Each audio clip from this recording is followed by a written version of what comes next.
Hello again mga kabayan, mga ka-trader natin dyan. So tuloy-tuloy tayo sa pag-aaral.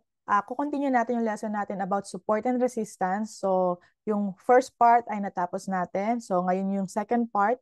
At hopefully, pag natapos natin itong series ng support and resistance, magkaroon kayo ng kaliwanagan at matutunan nyo kung paano maghanap ng support and resistance na makakatulong ng maganda, malaki doon sa trades nyo. Okay, so let's pray po muna. Lord, I am praying, O God, na samahan niyo po ako sa aking mga ituturo, na magturo ko ito ng tama, ng simple, magagap, maintindihan po lahat ng mga nanonood at maging kapakipakinabang sa lahat ng trades namin. I pray, Lord, that you anoint my mind, my voice, Panginoon. At I pray, Lord, that your name be glorified. I pray, Lord, that you change the lives that you want to change, reach the people that you want to reach. That you save the people that you want to save. Just use this platform, use my life, use this time to glorify your name and for your will be done in our lives. We believe, oh God, na you have a lot of ways to give us the blessings that you want us to have. And we believe, Lord, na trading can be one of those um, things, Lord, na you're going to use to bless us, to bless our life, our family, and other people. Help us to be generous and help us, Lord, na magkaroon ng suporta from the people around us kapag po kami ay habang kami nag-aaral at kapag kami nagte-trade na at lahat po, Lord, ng mga tao na gustong magbago yung buhay financially. I pray, Lord, na makatulong itong gagawin namin. Expand the territory of Great Forks Philippines, and let your will be done. I declare prosperity and increase and anointing sa lahat ng gagawin namin. Thank you, oh God. To you all the glory. In Jesus' name I pray. Amen. Okay, so dito po sa Great Forks Philippines, we believe na without God, we cannot do anything. We cannot be victorious. We cannot prosper. So since trading ang pinag-aaralan natin about money, so mas grabe talaga kailangan kapitan natin yung guidance ni God. Okay? So, start na po tayo. Mag-share ako ng aking screen. Doon sa mga hindi po nakapanood o hindi na attenan yung last na lesson natin about support and resistance, punta po kayo sa YouTube channel natin at paki-subscribe na rin po, paki-hit yung mga like buttons na yan and paki-share na rin para po ipakalat natin sa mga tao, sa mga Filipino na gustong matutong mag-trade yung tama at yung epektibong pamamaraan ng trading. So, all glory to God sa ating mga ginagawa and I pray and hope na ito nga makatulong kami sa inyo. So ito nga, simplified support and resistance. Sabi ko nga last time, dahil ang support and resistance isa sa napakahalaga sa tingin ko at sa tingin ng maraming trader na aspeto ng pagte-trade. Fundamental siya. Actually, basic siya, pero maraming nalilito sa kanya at maraming nag-give up ng pag-aaral ng support and resistance.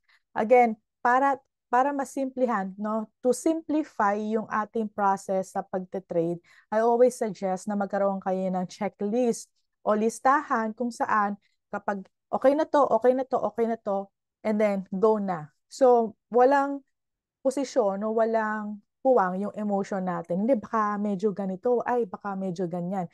Kasi meron kang listahan, meron kang anchor, na pag yung listahan na yon approve na, nakita mo na sa chart, go mo na yung dapat mong gawin. Okay? So, by doing that nga, medyo malelesen yung ating yung mga decision based on emotion. And so support and resistance, since subjective siya, no, ibig sabihin, pwede yung support and resistance ko, medyo iba sa support and resistance mo o na ibang trader, pero medyo may pagkakahawig, pero hindi sila exactly the same kasi magkaiba tayo ng mata, pero at least we are following the same principle. Okay? Speaking about principle, ako po si Coach Jenny, ako po si Jenny, and part of Great Forks Philippines, and I hope makatulong po ang Great Forks Philippines para po maintindihan at maging profitable trader ang bawat Filipino na nagnanais mag-trade. Okay? So, disclaimer po, investment involves risk. You should only trade in financial products that you are familiar with. Huwag po ilalagay ang pera sa hindi nyo pa naintindihan. Kaya po tayo naririto ay para matuto. Okay? Understand the risk associated with them. Meron pong risk. wala pong 100% sa trading, kahit po gaano ka dami niyo ng alam, gaano ka ilang taon na kayong nagte-trade, meron at merong hindi 100%, may matatalo at matatalo kayong trade, no?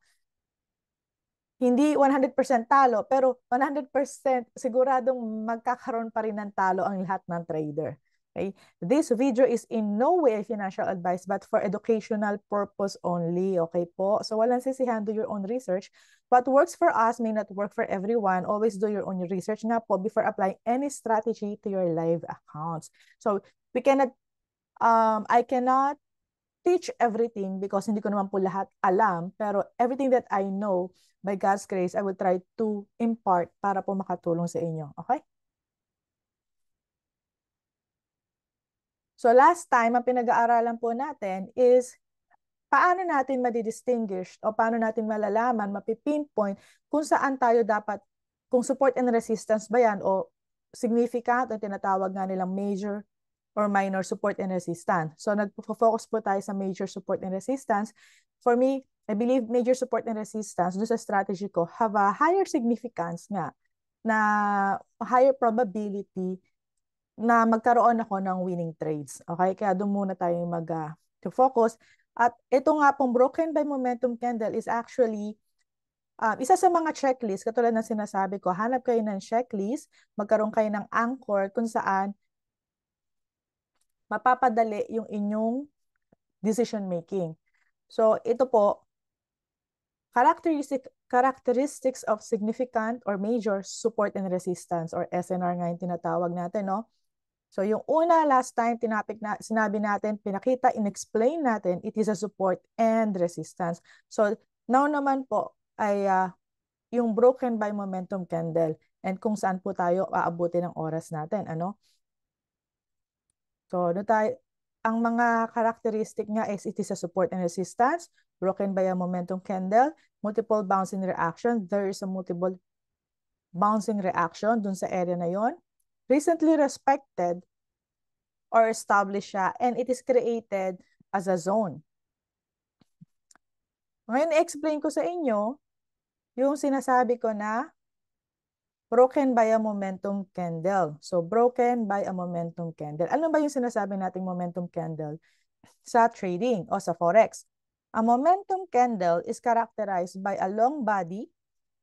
Long body, so mahaba yung ano niya, yung katawan niya. So, ito yung candle, di ba? Sa candlesticks. So, ito yung tinatawag natin body.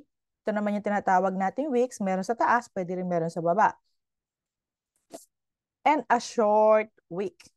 So, momentum candle siya. Pag malaki yung body niya, tapos maliit lang yung wicks niya, or pwedeng walang wicks. Okay? The size of the body indicates the strength of the trend. So, actually, the size of the body, siya yung papakita sa atin, nagpapahiwatig na kapag malaki yung candle, yung body ng candle ng bullish, sabihin na pinibigyan tayo ng pahiwatig ng chart na malalakas yung buyer. Okay? Pag naman yung bearish candle o yung pula o yung pababang candle, ang malaki yung body, binibigyan naman tayo ng pahiwatig ng chart na ang malalakas ay ang sellers. Okay? So, in summary, ito nga, while the wick shows the level of volatility. Okay? So, in simple terms, they are large and rapid price movements that indicate a shift in market sentiments. So, in short, malalaking kandila. Okay? Yun lang yun. So, pag sinabi natin momentum candle, sila yung malalaking kandila na nakikita mo sa charts.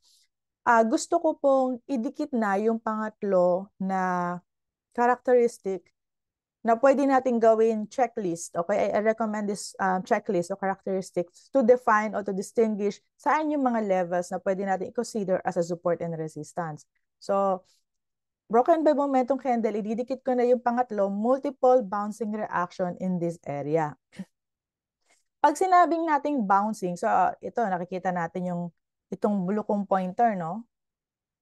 Yan, yung blue, di ba? Siyempre, pag yung bola, pag binato mo siya, Magbabounce siyang gano'n, di ba? Bounce, magbabounce gano'n yung bola. So, ang SNR o support and resistance, makikita mo yung area na pwede mo i-consider as a support and resistance kapag meron nga siyang multiple bouncing reaction. So, halimbawa, itong area na to, okay? Tapos ito nga yung bola ko, no? Ito yung bola ko. So, pagdating niya dyan, babounce siya. Oh, sorry. Napindot. Pagdating niya dito, sa area na to, magbabounce siya. Tapos babalikan niya, magbabounce uli siya. Babalikan niya, magbabounce uli siya. So, merong mga multiple bouncing reaction. So, halimbawa, ito nga yung bola, pinuntahan niya to, tapos magbabounce yung bola, tapos babalikan niya, tapos magbabounce uli siya, babalikan niya, tapos magbabounce uli siya, babalikan niya, tapos magbabounce uli siya. So, kaya makakakita kayo sa chart ng parang mga ganito. Parang may area kung saan parang mga ngipin, no? O parang nagstay doon yung mga tawag natin dyan, yung mga wave, yung mga wicks, ay hindi, wicks, sorry, yung mga peaks or yung mga valley.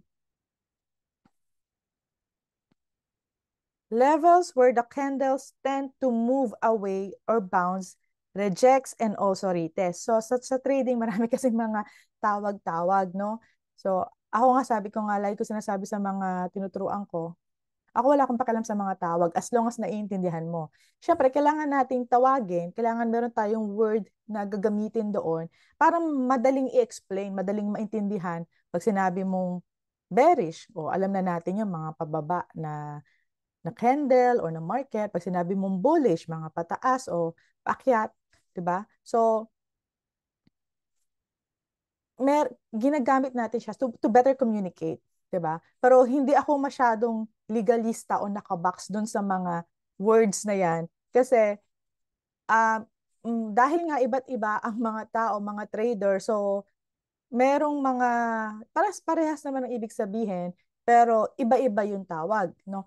So, actually, yung sinasabi ko kanina, in-illustrate ko kanina na parang nagba-bounce na bola, pwede mo siyang makita o yung iba, tinatawag siya na nagba-bounce, yung iba naman tinatawag siya na nagre-reject, iba naman tinatawag siya na nagre-retest, okay? So, halos isa yung itsura nila, pero sa itsura, yun nga, similar yung itsura nila. So, sa mga taong gumagamit at sa context, iba-iba yung pwedeng gamitin na words, no? So, move on tayo dyan. In short, yung mga bounce, rejects, and retest na yan, para lang siyang mga ganito. So, nagkakaroon siya ng area o level kung saan hindi niya ma-penetrate o hindi niya mabasag-basag. Ganun.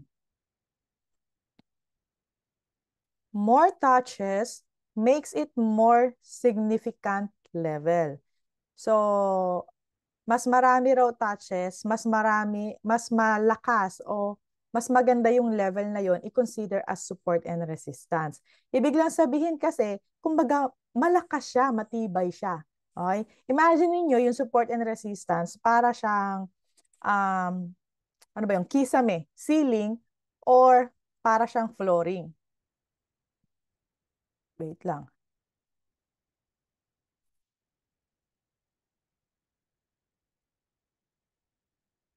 Mag-share ako ng whiteboard. So, ngayon dapat nakikita niyo po yung whiteboard natin. Yung support and resistance, imagine niyo siya, para siyang, kung halimbawa, ito yung ceiling ng bahay o yung kisame, no, sa taas siya. And then, ito naman yung flooring ng bahay o yung lapag sa baba siya. So, itong sa lapag, ito yung support, itong sa taas, ito yung resistance. So, diniscuss ko nga last time, support kasi, isipin natin para madaling tandaan, sino ba yung sumusuporta sa'yo para makaupo ka o makatayo ka, yung nasa baba. Yun ang sumusuporta sa'yo. Kaya tawagin natin siya as si support. Okay? Imaginein mo yung ceiling nga na yan at yung support na yan ay matibay siya. Siguro gawa siya sa isang matibay na bagay, halimbawa bakal. Halimbawa lang, no? Itong nasa taas, gawa sa bakal. So, kapag merong nag-bounce sa kanya, hindi siya basta-basta mababasag. Kasi nga matibay siya, malakas siya. So, pagdating doon, so magbabounce pabalik, tapos itatry ulit na basagin siya, pero dahil nga malakas, bakal nga yun, no? Magbabounce uli, and then tatry uli na basagin siya, magbabounce uli. Ganon. O, ito naman sa kabila, ganon din. Itong flooring natin, limbawa, gawa siya sa simento. So, pupunta siya, gusto siyang sirain, gusto siyang basagin, gusto siyang lampasan, pero dahil nga gawa sa semento, hindi makaya, medyo matibay, no?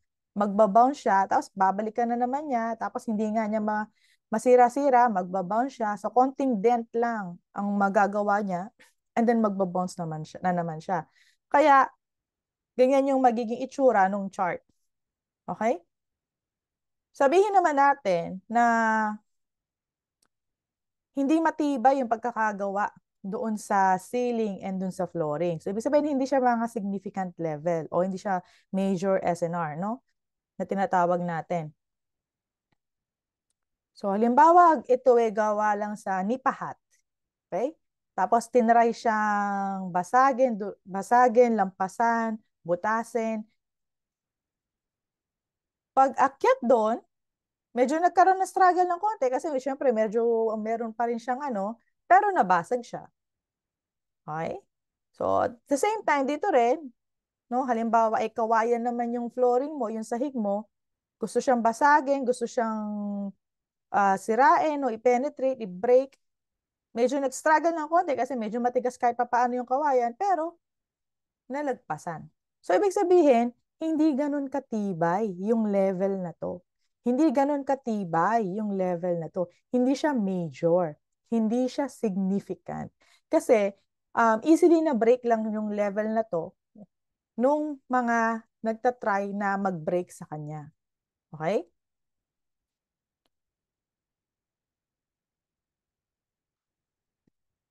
Sabi nga, levels where the candle tends to move away, bounce, rejects, and also retest.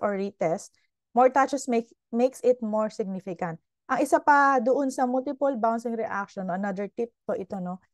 Kapag yung nakita mong level, meron siyang obvious na bouncing. Halimbawa, mamaya pakikita ko sa chart, no? Pero magsulat muna tayo dito, magkwentuhan muna tayo dito. Halimbawa, dito na lang sa konting maputi na to. Ito yung area, no? Yung pinaka-area, isang buong area. Tapos, ito yung movement. Tapos, pagdating niya dito, sa level na to, may sudden, nag-move away siya, obviously. Nag-move away siya, ayan, no? Medyo malaki yung movement niya. Mamaya, bakit natin sa chart. And then, the same time, halimbawa, ito naman, hindi naman siya masyadong major, so medyo gaganyan siya, gaganon siya.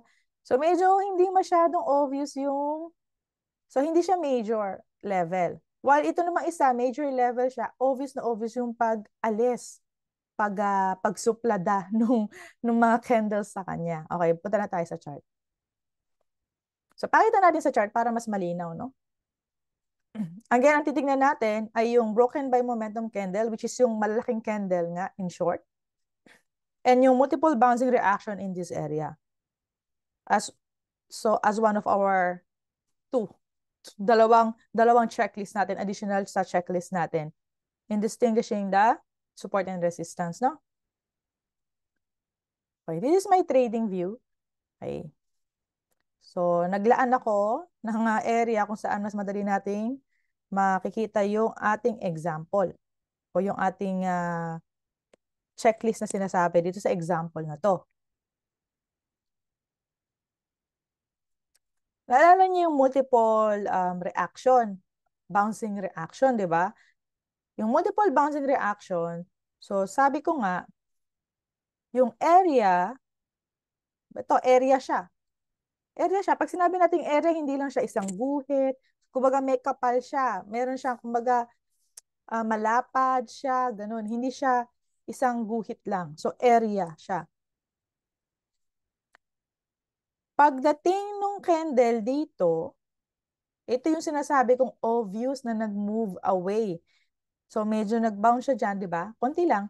Tapos, tingnan nyo, dito sa area na to, nung nag-bounce siya dyan, dire-diretso siya pataas. Okay? So, actually, ito rin, makikita natin, meron dito yung sinasabi natin multiple bouncing.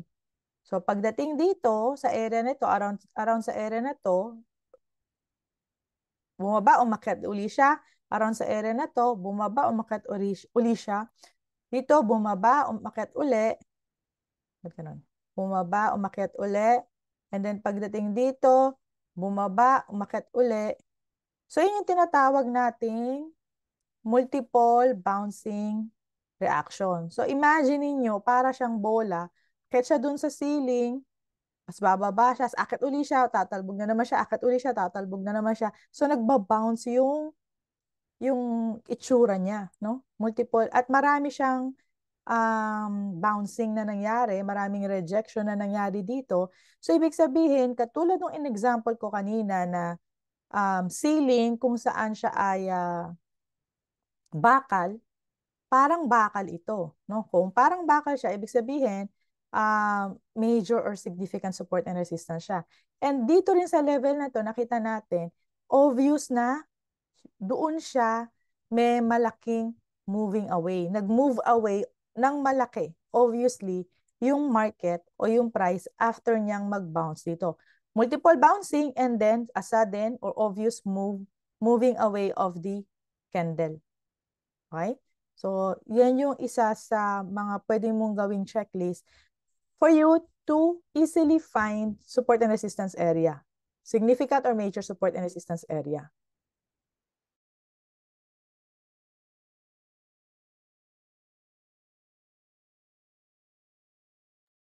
Ito naman sa baba, no? So, meron naman tayo rito isang bounce. Pagdating dito, isa o dalawang bounce, no? Pagdating dito, meron again. So, ganun din na nangyari dito sa area na to kung saan pumunta siya rito, tapos nag-bounce, nag-reject o nag-retest, kung ano man ang gusto nyo itawag dyan.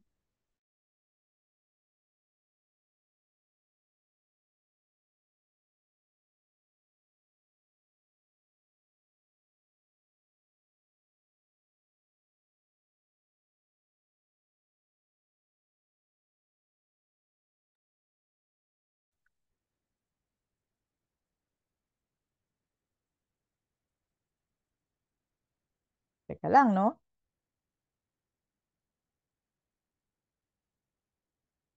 Tapos nga, ay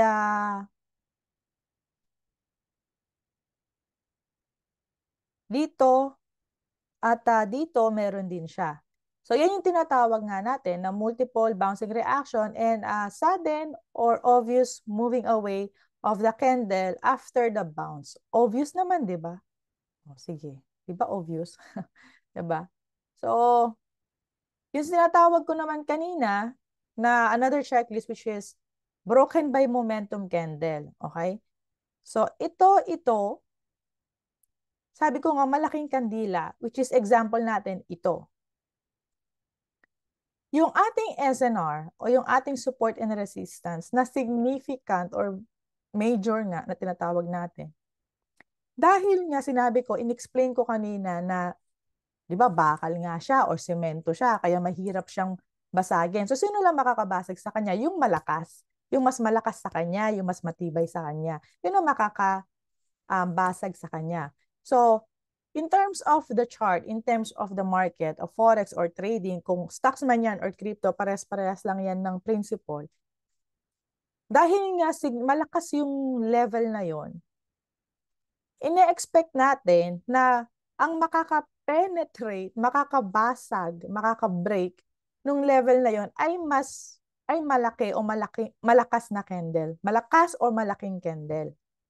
Which is an example dito sa ating EUR USD, itong kandila na to, kita mo, sabi dun sa definition ng momentum candle, momentum candle is have a big body and small wicks, okay? Which signifies nga yung strength nung bias na yon, kung buy man siya or buyers man siya or sellers man siya. So dito, malaking body, maliit na wicks, okay? At siya ay na-break niya yung ating SNR dito. So sabi ko nga nung last time naman, it was a support and a resistance. I-check natin yung history since support to rito kung naging resistance siya before. Okay? So kung nilagyan ko siya ng horizontal line, kung punta tayo dito sa history natin, ito lang.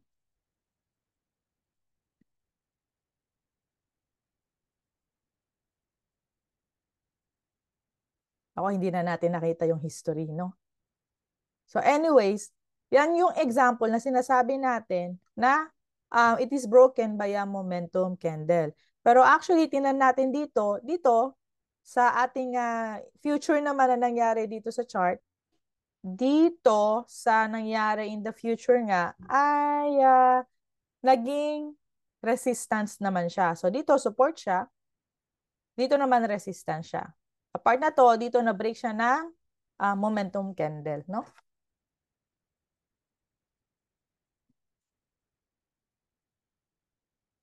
Yan. Okay. So guys, kung meron kayong mga tanong, i-chat nyo lang po o i-comment nyo po sa ating mga videos.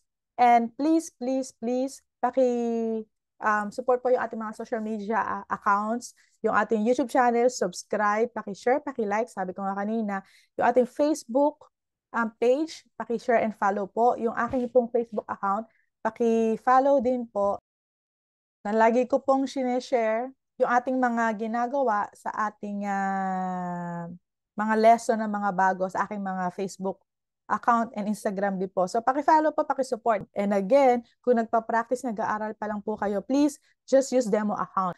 At yun po yung pag-practice nyo doon sa mga ginagawa natin pag-aaral. Actually, every Monday po, ng alas 12 o alas 12:30 ng tanghali, meron po tayong live analyzation, chart analyzation. Kaya nga po, subscribe kayo sa mga social media accounts natin, YouTube channel natin, para ma-notify po kayo. Kasi live market po o yung current market yung ating ina-analyze at by God's grace, yung AJ natin, AUDJPY, nag-take profit siya nung Tuesday ata or nung Wednesday.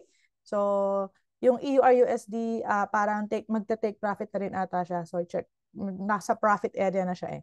Okay, yun. So, hopefully makasama kayo at mapanood nyo yung ating mga live chart analysis din. Okay, balik na tayo. So, ito yung ating EURUSD nga. So, ang ating price ngayon ay naandito po. So, example, hanap tayo nga ng level kung saan nag-react yung market, pasok dun sa checklist natin, pero kulang pa yung checklist natin. Pasok dun sa checklist natin. And medyo recently established siya o hindi naman siya masyadong dinosaur age na nangyari, no? O doon magagamit pa rin yun, yung nasa history na yun, magagamit pa rin yun. Pero dito muna tayo, mas maganda nga yung current na, yung recently established na mga levels. So ito, obvious, pagdating dito, sa level na to nga, merong obvious movement yung market. So nag-move away siya dyan. And also,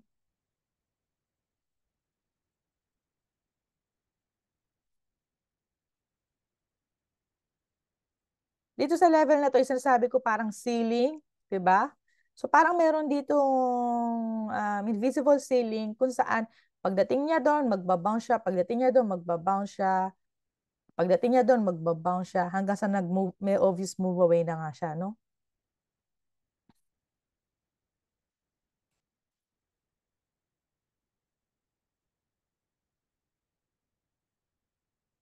And sabi ko nga, it is a support and a resistance. So kung dito, pag nasa taas siya, ibig sabihin support siya. Kapag tingnan natin kung naging, nasa taas yung ating level, so ibig sabihin resistance siya, tingnan natin kung naging support siya before. So pag in-extend natin yan, o kita natin na naging support siya before. So this area, we can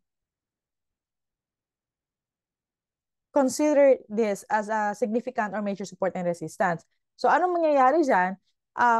Dito sa area na to, pwedeng mag-stop yung market o yung candle o yung price, and there's a possibility na pagdating niya doon, magbabounce uli siya. Kasi yun nga yung ginagawa ng chart o ng price doon sa mga significant level. It's either mag-bounce siya doon or may malaki o malakas na candle, momentum candle na magbe-break sa kanya. Diba? So, paano natin ititrade ang SNR? Saka na muna yon. Okay? Pagkakaroon tayo ng part kung saan paano natin siya ititrade. Sa ngayon, kailangan muna natin malaman kung paano natin siya hahanapin. Kasi hindi mo matitrade ang isang level o isang bagay nang hindi mo naman nakikita. So, the first assignment is for us to find. Okay? So, ito na ngayon.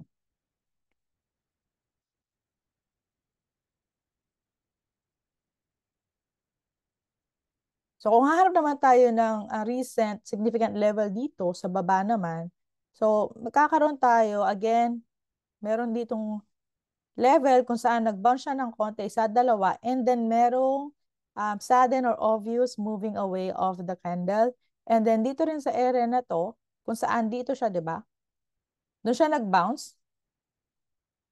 And then actually dito siya merong sudden moving away, di ba? So pwedeng dito sa area na to, dito sa area na to, then yung ating i-consider as support and resistance.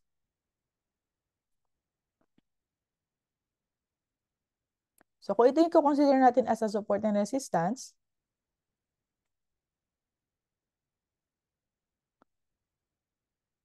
again, sa current itsura ng chart natin sa EURUSD, dahil ganito yung nakita nating SNR o support and resistance, pwedeng maging maganda, additional to sa ating pagtitrade, sa ating pag-a-analyze. Okay? So yung ating current price, medyo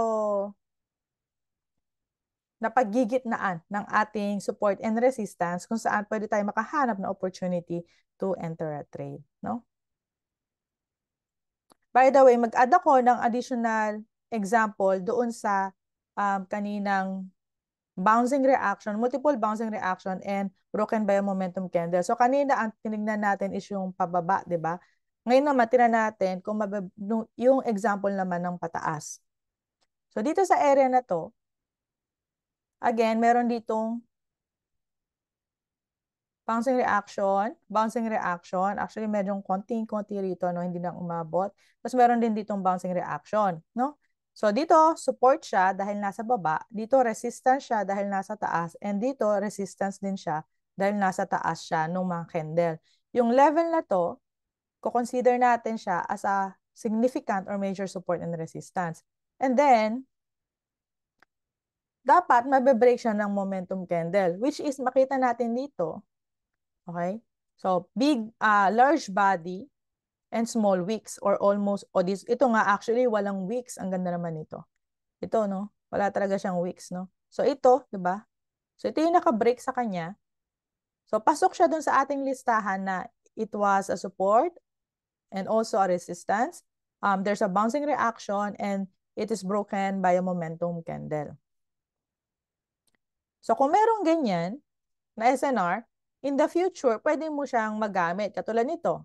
So, in-extend lang natin doon. Nakita natin doon sa same level na yon nga, nagkaroon ng bouncing reaction again and ng sudden move away ng market. Okay? So, pag nakompleto natin yung ating listahan kung paano, how to distinguish support and resistance, exciting na yung mangyayari kasi titingnan natin kung paano natin siya gagamitin sa pagte-trade natin dahil alam na natin kung paano siya hanapin. Okay? May tip nga pala ako sa inyo, no? So, another tip po para sa ating paggamit na o paghahanap ng SNR, no? Na useful tip. Pero bago po yung useful tip na yan, meron po akong mas magandang tip. Bago tayo magpatuloy, syempre dito sa Great Forex, nag-aaral tayo nga para magkaroon yumaman yung ating bulsa, mas magandang pag-aralan, paano yumaman yung ating buhay. Okay? So, kung nakapag-spend tayo again ng 1 hour, 30 minutes para mag-aral sa trading, I do hope na bigyan din natin ng oras yung mas mahalaga. Mas mahalaga sa pera yung buhay natin, yung kapayapaan, yung ating relasyon sa Panginoon. So I hope makatulong po ang gagawin natin ngayon para mas ma-strengthen yung relationship natin kay God. So sabi nga sa Bible, faith comes from hearing, hearing the Word of God. Kaya by hearing the Word of God, mas lalakas, mas mapapa-strengthen nga o mas magiging close tayo ni God, no? Mas malalaman natin yung sino ba si God, mas malalaman natin kung ano yung plano ni God sa buhay natin. Pero kung hindi natin pinag-aaralan yung salita niya, yung Word of God, hindi natin siya makikilala, hindi natin malalaman yung plano niya sa atin. At napakaganda po nung aking isi-share ngayon dahil sa buhay maraming nagko-quit, 'di ba? So ngayon po, how to not quit. How not to quit, okay? So paano ba tayo hindi magko-quit sa buhay? Sabi po rito sa Hebrews 11:1. Now faith is confidence in what we hope for and assurance about what we do not see. Okay? Sa ibang translation po, ang sabi, na faith is being sure of what we hope for, and certain of what we do not see. So yung mga keywords po rito na gusto kong bigyan ng diin nga. Faith, yung sure, tsaka yung certain. Sa ngayon, no? Brinyo, ang sabi niya, yung faith daw o yung pananampalataya is yung sigurado ka sa for what we hope for. And sigurado ka rin, certain ka rin doon sa mga bagay na hindi mo pa nakikita. Okay? So, ang faith po, faith is the absence of doubt and fear. Okay, ulitin ko, yung pananampalataya, actually, absence siya o wala. Pag meron tayong pananampalataya, nakikick out niya yung doubt and yung fear natin sa buhay. Okay, ano, example ng mga doubt and fear. Halimbawa, yung fear na baka bukas wala nang kakainin. Baka hindi ko mapag-aral yung mga anak ko sa college. Baka tumanda ako ng ang mahirap, baka tumanda ako ng may sakit, baka walang magmahal sa akin, no? Yung doubt na hindi ko ata kaya, parang ako lang mag-isa sa buhay, parang wala akong kakampi sa mundo, o baka hindi ako mag-succeed, yung mga ganong klaseng doubt. Having faith, yung magkakaroon tayo ng pananampalataya, is being sure na yung being sure God's promise will happen. Being sure that God's promise will happen. Ito na nga. Sabi nga, the Bible is the Word of God. The Word of God is the will of God. The will of God is the heart of God. So paano natin malalaman kung anong gustong mangyari ni God sa buhay natin? Siya ang creator natin. Siya ang nag-design sa buhay natin. So halimbawa ako, nag-produce ako nito. So yung iba sabi, siguro pabango yan. Siguro. So marami mga haka-haka pag nakakita to. Halimbawa, pinroduce ko, no? Sa market. Siguro ano yan? Pabango o siguro glitter siya, siguro face siya, ganun. Pero ako lang ang nakakaalam o ako yung um, may create nito. So alam ko kung para saan talaga dapat siya. And so ito siya. Ito itsura niya, no? So sabi na nga ba siguro color yan, ganyan, no? Siguro ano siya, highlighter. Pero lipstick po ito. Kung ako yung nag-create, sinasabi ko sa inyong lahat, lipstick to. Okay, this is a lipstick. Ngayon, si God, siya ang nag-create sa atin. So, meron siyang plano kung paano niya tayo kinreate. Meron siyang individual plan for all of us. Kaya, ang makakapag-pinpoint nung ating pupuntahan, nung ating purpose in life, ang daming nag-isip, ano kaya yung purpose ko in life, no? Kaya minsan, parang nawawalan tayo ng gana gumising gumising, bumangon, kasi actually wala naman, hindi natin alam yung purpose natin. 'Di ba? So, si God alam niya yung purpose natin. So, paano natin malalaman yung purpose natin? Siyempre, pupunta tayo dun sa creator, pupunta tayo dun sa gumawa sa atin. Yung mga nagtatanong, ano yan? Paano mo ba yung ginawa? Ano ba yung ginawa mo? Para saan ba yan? Sabihin ko sa kanila, this is a lipstick. Okay, gagamitin mo siya para sa labi mo. Ganyan siya. Tapos maganda yung kulay niya. No? Tapos mabango rin siya. So, pwede mo siyang gamitin sa summer, sa winter, sa fall, sa spring. So, okay siya kahit sa maitim o sa maputi. So, alam ko kung para siya bagay, saan siya bagay, para saan siya. So, same with God. And for us to know, kasi hindi naman dyan mag-speaker si God sa langit, oy, ikaw, oh, sister, brother, ito gagawin mo bukas. Hindi naman siya gagawin yun eh. So, saan siya magsasalita? Magsasalita siya sa atin through His Word, through the Word of God, through the Bible. So, sasabihin niya sa iyo yung plano niya. Isa sa mga plano niya is, my plans for you is to prosper you and not to harm you, to give you hope and a future. That's one of His thousands of promises in the Bible. Ang sabi niya, I will be your healer. Okay? Kung may sakit ka, I am your healer. Yun ang promise niya. Anong promise niya? My plan for you is good, perfect, and pleasing. So kung ang nangyayari sa buhay natin ngayon is hindi good, hindi siya perfect, and hindi siya pleasing. So dahil nalaman mo yung Word of God, naintindihan mo, at nagkaroon ka ng pag-asa na, teka lang, this is not the design, this is not my design. Kung ang buhay ko is not good, kung ang buhay ko is not perfect, kung ang buhay ko is not pleasing, this is not what God, my Creator, has designed me to be or to have. So ikaw, magkakaroon ka ng hope, no? Ito nga yung sabi nga dun sa Hebrews 11:1.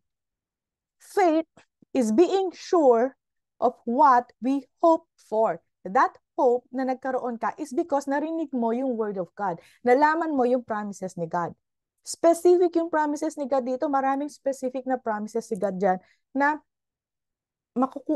kailangan natin sa buhay natin. Talagang kailangan natin sa buhay natin. At napakaganda kung alam natin yon, magkakaroon tayo ng pag-asa, ng hope. At syempre, kung may pag-asa ang isang mga bagay, kahit sino, kapag may pag-asa, hindi siya basta-basta mag-give up. Diba sabi ko nga kanina, how to not quit. Hindi mo i-give up yung isang bagay na alam mo may potential. Hindi mo i-give up yung isang bagay na alam mo magpa-prosper. Hindi mo i-give up yung isang bagay na alam mo merong kwenta, hindi walang kwenta. Okay? So, sa lahat ng tao, si God, meron siyang, especially kung nakikipag-communicate tayo kay God, nagbabasa tayo ng Bible, lumalapit tayo sa Kanya, nagpe-pray tayo kay God, meron siyang mga nilalagay sa puso natin. Okay? Merong specific and may general. Ano yung specific? Specific siguro, itong taong to, yan ang makakatulong sa'yo. Itong tao to, yan yung pakakasalan mo. Specific. Yung general naman na, I am your healer. I will prosper you. I am your savior. Okay? So, ganun. Meron nilalagay si God sa atin. At yung papakinig na yon o yung mga salita ni God na yon, that will give us hope not to give up on something that we're doing right now. Actually, to be honest with you, no, kaya hindi kami nag-give up. We keep on continuing doing this thing na nagtuturo kami, nag-share kami ng skill namin because God has put something in our heart, me and Coach Glenda, the rest of the team, that there is hope for Filipino people. Kulang lang tayo sa exposure sa trading. Kulang lang tayo sa tamang guidance. Kailangan natin ng mga tao na magtuturo na may puso na gusto talagang mag-prosper, yung mga gustong matuto. Kasi alam naman natin sa ganitong klaseng mga field, maraming scammer.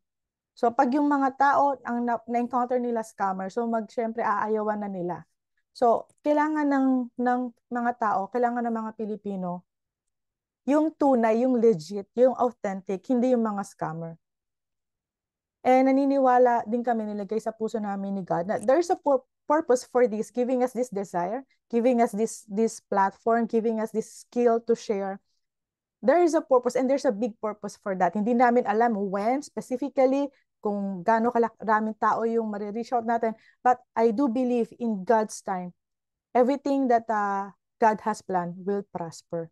So, that's why I am not giving up. That's why hindi kami nag-give up to share this knowledge, to share these skills. Kasi we see people changing yung mga buhay nila, yung mga finances nila nag-i-increase. So naisip namin, kung nangyari sa kanya, nangyari sa kanya, nangyari sa kanya, so pwede rin mangyari sa iba. 'Di ba? So we just need to not quit, to persevere. So kung ano man yung ginagawa natin ngayon, example, yung ginagawa natin ngayon, trading. So kung nag-aaral tayo ng trading, so God has put something, a desire in your heart, bakit ka nagkaroon ng interest sa trading? 'Di ba? So for you not to quit, you have to continuously read the Bible, pray to God, and ask Him. Every time na dati no, nagtatanong ka God, God, tutuloy ko pa ba to? Yung trading, yung coaching, kung ano man yung aking ginagawa. Every time na nagpe-pray ako kay God, God, yung feeling ko na gusto ko na mag-quit, yung feeling ko na parang iba na lang kaya gawin ko, matulog na lang kaya ako, manood na lang kaya ako ng Netflix. Yung parang tinatamad ka, there's a season na tinatamad. Kapag nangyayari yun, pray ako kay God, ganyan. Tapos mag-aasa ko, magsisik ako mga ilang araw. And then, binibigyan niya ako uli ng desire. Binibigyan niya ulit ako ng enthusiasm. Binibigyan niya ulit ako ng fire doon sa pinapagawa niya sa akin. Which, giving me the conclusion na ay, ayaw ako ni God mag-stop. Gusto ni God na stay ako dito. Kasi kapag pinagpe-pray mo isang bagay and it's not for you, pinagpe-pray mo yon and ang prayer mo is hindi pilitin si God na ibigay sa'yo, kundi, Lord, let your will be done, not mine. God will close the door that must be closed, and God will open the door that must be open, including your heart, including your desire. Tatanggalin niya yung desire mo doon or palalakasin niya yung desire mo doon. As you sincerely seek yung will niya doon sa particular na situation o bagay o tao na yon. Okay? So, isa pa sa maganda rito, ang sabi kasi, faith is being sure of what we hope for and certain of what we do not see. Okay, last 2 minutes. What we do not see. Ano ba yung what we do not see na yun? Nakakatuwa nung nababasa ko to, nung binasa ko to. Oo nga, there will be a season na hindi natin makikita yung hope, yung hino-hope natin. Kasi faith is being sure of what we hope for. Sigurado ka, I'm hoping for this. This will happen because God says so. Because God promised me. Because this is what God has put in my heart when I was praying to Him. So I'm so sure about this. So meron kang hope, di ba? Meron kang isang particular na hope. And then sabi, and certain of what we do not see. But there will come a season na yung nasa puso mo na pag-asa na iniligay ni God sa'yo. Maybe healing, maybe salvation of the family, maybe prosperity, maybe reconciliation sa relationship, maybe release, freedom, no? Deliverance, yung pagkawala mo sa, yung peace, maybe yon. Lahat yun pinangako sa atin ng Panginoon. Pero there might be a season, or maybe right now, yung season mo na you are not seeing what you are hoping for. So this verse is giving us clarity na hindi factor yung nakikita natin ngayon para mawalan tayo ng pag-asa, para mag-quit tayo. Kasi there will be a season na hindi nga natin pakikita pa. Pero it doesn't mean na hindi siya mangyayari. Ang sabi sa Isaiah, walang inilabas si God na salita na babalik sa kanyang void, no?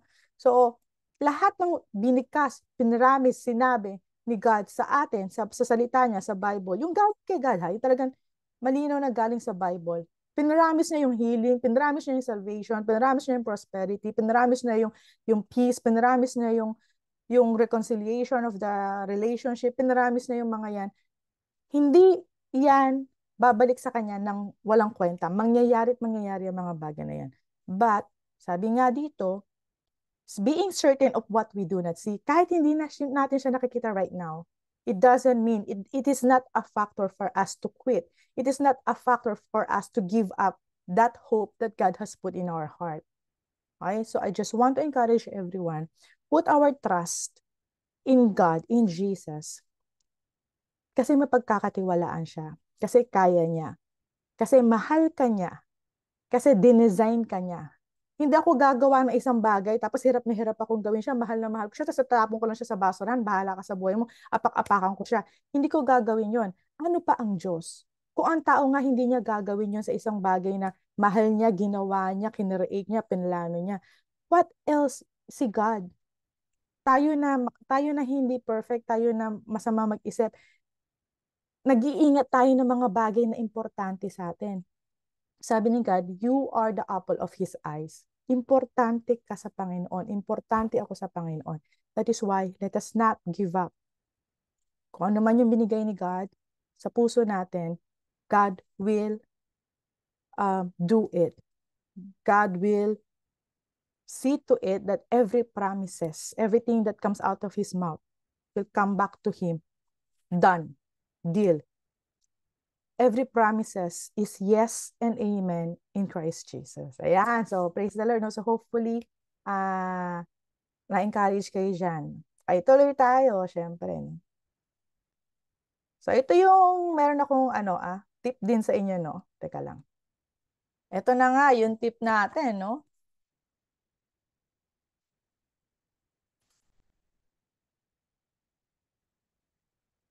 Ito, useful tip. Okay? Kasi before, meron akong naturuan. Tapos, excited siya kasi natutunan niya kung paano makita yung support and resistance nga. And then, sabi niya, Coach, ito na. Checklist na lahat. Check na lahat yung list ko. Ang kaso, andito yung price niya. Sabihin natin nasa 1 hour time frame siya. 15 minutes time frame na lang. Tapos, andun sa dulong-dulo yung SNR niya. Tsaka nandun sa babang-baba yung kanyang SNR. So, sabi ko sa kanya, parang nagulat lang ako na shock ako. Aanhin mo yung ganyang klaseng SNR. So again, ito po no, paalala sa lahat.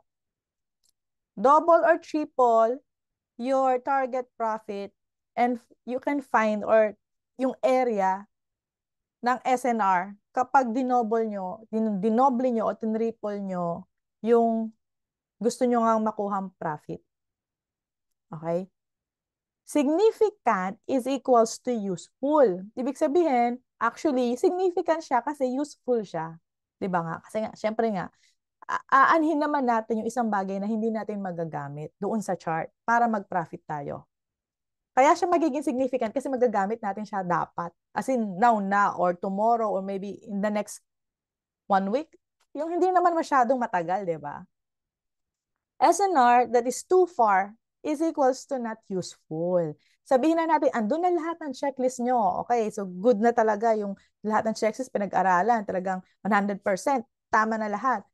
Pero kapag masyado naman siyang malayo doon sa current price mo o masyado siyang malayo doon sa gusto mong maging take profit, hindi na siya useful. Okay, the goal kaya natin pinag-aaralan yung SNR para maggamit natin sa trade natin. Yung isang bagay na hinanap mo at tumama ka naman talaga, pero hindi mo naman siya magagamit sa trade mo, hindi pa rin siya useful. Okay, example natin doon sa ating chart. Okay, sample tayo sa chart natin. Uy, connect tayo. So, ito nga yung current price natin. Halimbawa, ito yung current price, no? Tapos, ang nakita mong SNR, halimbawa, totoo naman, tama naman yung SNR mo talaga, no?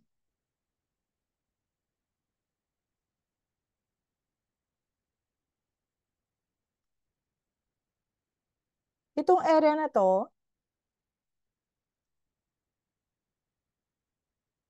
halimbawa lang. Okay. Halimbawa, pumasok siya sa lahat ng checklist na binigay ni coach. Itong area na to.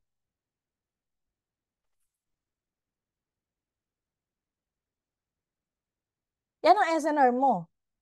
Ang market mo, ang current price mo nandito. Tapos intraday ka. Tapos ang gusto mo lang mag-take profit ka lang, 20 pips. O sabihin natin 50 pips. Pero yung layo from the current price to the nakita mong SNR o pinalat mong SNR is 250 pips. Sa taas at sa baba naman ay dahil ito nga yun, no? 395 pips.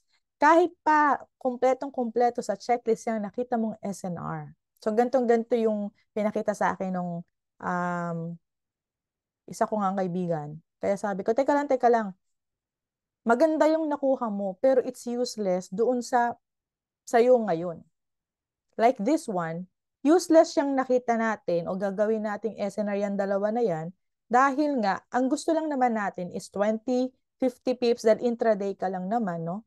O mas malala pag scalper ka, no?